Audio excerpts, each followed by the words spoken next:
আজি কইনাগৰাকী বিচাৰিছিলে এটা হেভি বান, কিন্তু চুলিখিনি আছিল খুব ঘন আৰু ডাঠ। কইনাগৰাকীক ক'লো এনেকুৱা চুলিত হেভি বান বনাবলৈ হ'লে প্ৰথমতে আপুনি চুলিখিনি ক্ৰিম্পিং কৰিব লাগিব। তাৰপিছত দুয়োটা ছাইডে আপুনি ছাইড পাৰ্টিশ্যন কৰি লৈ এটা হাফ চি ছেকশ্যন উলিয়াই ল'ব লাগিব। আৰু এই চি ছেকশ্যনটো আমি আকৌ এটা লেয়াৰ উলিয়াই কি কৰিব লাগিব, আমি অকণমান বেক কম কৰিব লাগিব। আৰু বেক কম কৰোঁতে অকণমান আমি পাউডাৰো লগাব লাগিব। কইনাগৰাকীয়ে সুধিলে চুলিতো পাউডাৰ লগাই নে? হয়, চুলিতো পাউডাৰ লগোৱা হয়, কিন্তু চুলিৰ পাউডাৰহে বা হেয়াৰ ডাষ্টহে ইউজ কৰাইছে, যিটোৰ কাৰণে আমাৰ চুলিখিনি ধুনীয়াকৈ হ'ল্ড হৈ থাকে।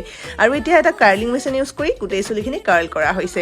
তাৰপিছত আৰু ফ্ৰণ্টৰ কাৰ্লখিনি আমি কি কৰিব লাগিব, ফ্ৰণ্টৰ কাৰ্লখিনি আমি কৰি দিব লাগিব এটা বান হিচাপে। আৰু এই বানখিনিৰ বাকী যিখিনি অংশ চুলি ৰৈ গৈছে, সেই কাৰ্ল চুলিখিনি আমি এফালৰ পৰা ইটো ছাইডে লগাব লাগিব আৰু এটা ছাইডৰ পৰা সেইটো ফালে লৈ যাব লাগিব।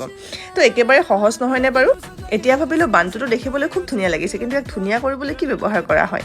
আমি ভাবিলোঁ আজি আমি হেয়াৰত আমি সৰু সৰু পাৰ্ল কিছুমান লগাই দিওঁ, যিটোৱে বানটো আৰু বেছি দেখিবলৈ ধুনীয়া কৰে। আপোনালোকৰ কেনেকুৱা লাগিলে বাৰু আজি হেয়াৰ বানটো সকলোৱে জনাবচোন।